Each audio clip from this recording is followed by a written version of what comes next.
The Cane and the Lynx, A Tale of Jack and Rose. The Toymaker's Grove. Jack's crooked cottage sat nestled beneath twisted oaks and ash, their branches tangled like gnarled fingers reaching for the sky. It was an uncommon home for a gnome to take, but Jack had settled it to avoid the oppressive clutch of earthen surrounds. The air was thick with the scent of earth and pine resin, mingled with faint traces of herbs steeping in a copper kettle. Morning light sifted through stained glass windows, casting fractured colours across the dust-laden room. In the corner, Rose, a young red-nosed terrier pup with a tufted tail and bright, curious eyes, nudged a bundle of tangled leather cords and tiny brass gears. Jack smiled, his gnome-sized hands gentle but steady as he adjusted the delicate springs inside a wind-up wooden bird. This was no ordinary trinket. Every tiny piece was crafted with care, infused with tinctures that made the toys sing faint melodies or glow softly in the dark. "Easy, Rose," Jack murmured. "Not everything is for biting." Today was special. Today, he would deliver the first wind-up toy he ever made, an intricate wooden fox, to Sifra, the daughter of his old neighbour. Sifra was a shy girl with wide eyes and a quiet smile, and for years Jack had watched her from afar, crafting the little gift as a gesture of hope and protection. Outside, the forest whispered its secrets, leaves stirring in the chill breeze. Jack hefted his worn satchel, making sure the vial of sleep tincture was secure. Rose trotted at his heels, her paws soft on the mossy ground, just old enough to be called a pup, but already keenly loyal. The path to Sifra's house wound through thickets and over mossy stones, shadows playing tricks beneath the canopy. Jack's mind, however, drifted, not to the toy in his satchel, but to the memories that lurked deeper than roots and soil. The neighbour named Tresh, the man who had haunted his childhood. Jack swallowed hard. His father's cane, polished and cold, rested against the doorframe behind him, a reminder of nights filled with silence and pain. Yet the forest held other dangers. A pair of gleaming eyes watched from the shadows. A lynx, mottled grey and sinewy, with an unnatural glow that set Jack's nerves alight. He slowed, breath tightening. The creature stepped into the light, muscles rippling like smoke, didn't growl or strike. Instead, it regarded Jack with something beyond animal cunning, something disturbingly human. The lynx's gaze pierced his mind, tugging at memories Jack had long buried. A whisper rose from the depths of his skull. "Remember?" Jack's grip tightened on his satchel. The journey to Sifra's house had just begun, but already the past was closing in. Shadows in the mind. The forest closed around Jack and rose like a tightening noose. Every snap of twig beneath their feet seemed magnified, echoing like a drumbeat through the stillness. Jack's heart hammered as the lynx's presence lingered just beyond sight, a silent sentinel stalking his steps. As he neared the crooked wooden house where Sifra lived with her mother, Greta, Jack's thoughts twisted like the roots beneath his feet. Memories surged forward, dark, tangled, impossible to ignore. He was 9, small and trembling, hiding behind the barn near Tresh's house. The air was thick with sweat and the sharp tang of whiskey. Tresh's heavy boots thudded on the floorboards, the weight of menace filling the room. "Tell your pa I caught you spying, boy," the man had sneered, voice low and rough like gravel. Jack had pleaded, his voice barely a whisper. Then, when desperation clawed too deep, he had lied. "He touched me," Jack had said. The words were meant to unleash justice, but instead they broke something harder to mend. His father hadn't asked questions. Instead, the yew cane came down hard and fast, 3 strikes that carved shame into Jack's back and silence into his soul. Nearby, Greta's hollow eyes reflected sorrow, and little Sifra clutched her mother's skirts, face pale beneath matted hair.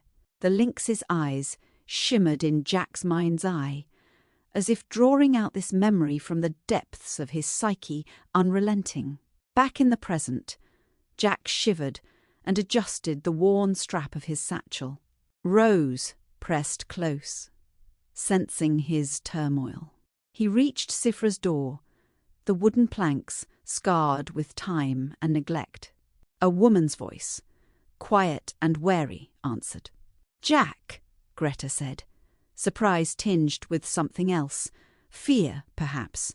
Jack handed over the wooden fox, watching as Sifra's fingers trembled around the toy, a fragile spark of joy flickering in her eyes. But beneath that moment lay an unspoken tension, a history too bitter for words. That night, alone by the fire, Jack felt the lynx's presence again, closer now, a shadow dancing at the edge of his vision. It was not merely an animal. It was a keeper of truths, a beast that fed on the buried sins of men. And it wanted Jack to remember everything. The mine's maw. Night had settled like a thick cloak over the forest, the silence punctuated only by the crackling of Jack's fire and the soft padding of Rose's paws. The wind stirred the branches above, whispering secrets that Jack tried to ignore. But the lynx would not be denied. It emerged from the shadows, eyes gleaming with unnatural light, and sat at the edge of the fire's glow.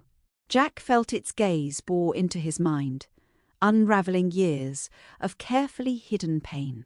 A flood of memories washed over him, dragging him beneath the surface of time. He was 12.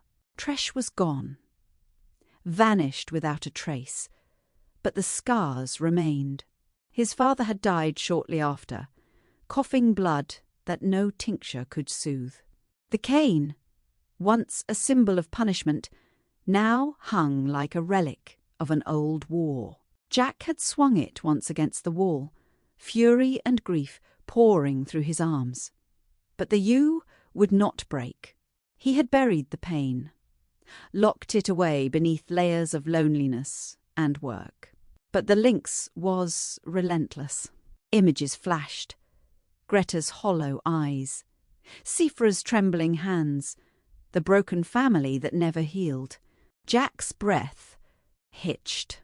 Rose whined softly, sensing the tumult within him.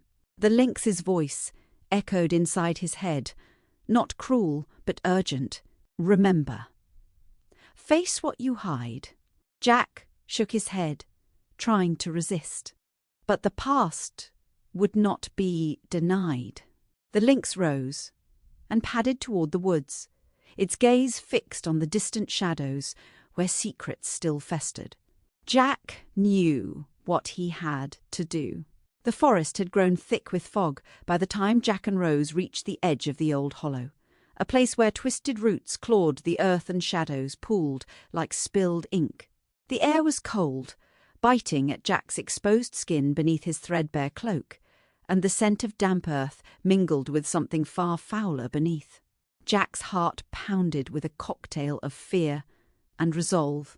The lynx had led him here, its glowing eyes disappearing into the mist ahead, and Jack knew this was where the past would no longer be a whisper, but a reckoning. Ahead, the remnants of a long-abandoned homestead emerged, splintered wood, rusted tools and overgrown weeds choked by years of neglect. The ground bore fresh stains, dark, glistening, and unmistakably blood. Rose whimpered, pressing close to Jack's side as he stepped carefully toward the centre of the clearing. There, half buried in the mud, lay the remains of a broken wooden chest, its contents scattered shattered toys, rusted nails, and fragments of torn fabric stained with crimson. Jack's breath caught in his throat. A terrible realization dawned. This was no accident. The lynx appeared then, crouched low over something just beyond the chest, a small bundle wrapped in a tattered shawl. Jack stepped closer and saw the pale face of a child, eyes closed but features frozen in silent terror. His gaze drifted upward to the skeletal remains of a woman nearby, her hands clutching a faded shawl, the same one wrapped around the child. The shadows closed in, and Jack's mind reeled with memories of screams muffled by night, of whispered threats, of a family destroyed in silence. A voice whispered in his head again, "Truth demands reckoning." Jack sank to his knees, the weight of years crushing him. Rose licked his hand, her warmth a fragile tether to the world. He knew then that the lynx was not merely a hunter of beasts, but a guardian of those who had no voice, that his own story was not yet finished. The reckoning? Dawn bled pale and cold through the thinning fog as Jack remained kneeling in the hollow, the weight of the lynx's silent vigil pressing upon him. Rose sat quietly by his side, her young eyes reflecting the sorrow that Jack felt deep in his bones. The ghost of his childhood, the neighbour named Tresh, had vanished long ago, but his shadow lingered still, woven into the bloodied earth and shattered memories of Greta and Sifra. Jack closed his eyes, and for a moment the world shrank until all that remained was the ache inside. He remembered the day his father finally believed him. The cane raised no more. Instead, the silence after the storm. The empty house at the edge of the village. The mule still tied to the post. Tresh gone, never to return. No words were spoken. No justice delivered by courts or priests. Only the unspoken verdict of a father who refused to let evil remain. The lynx brushed close, its fur damp with morning dew. Its eyes, bright with otherworldly light, seemed to ask the question Jack dared not voice aloud. "Will you let go?" Jack's fingers found the worn wood of his father's cane, lying just beyond the hollow's edge. He reached for it, then hesitated. The cane was no longer a weapon or a burden. Was a memory, reminder of pain, and a testament to survival. Jack stood slowly, the first light of day breaking over the trees. He looked down at Rose, her tail wagging softly. "Time to go home, girl." As they walked away from the hollow, the lynx melted back into the forest. A guardian returned to shadow, and Jack, at last, carried not just his burdens, but the fragile hope of healing.